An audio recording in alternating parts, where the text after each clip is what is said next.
देशभरात कोरोनाचा नवीन विषाणू JN1 याचे रुग्ण वाढत आहेत. नाशिक शहरात देखील या नवीन विषाणूचा शिरकाव झालाय.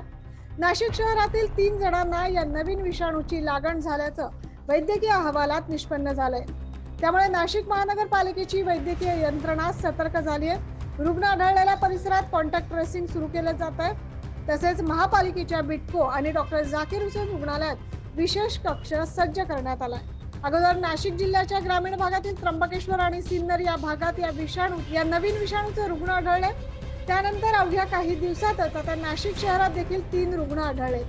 यातील एका रुग्णावर खासगी रुग्णालयात उपचार सुरू आहे, तर 2 रुग्णांवर उपचार केल्यानंतर त्यांना होम क्वारंटाईन करण्यात आलंय. या 3ही रुग्णांची प्रकृती स्थिर असून नागरिकांनी घाबरून जाऊ नये, मात्र गर्दीच्या ठिकाणी जाणं टाळावे आणि त्याचप्रमाणे मास्कचा वापर करावा असं आवाहन करण्यात आलंय. Bureau report 9 news Maharashtra.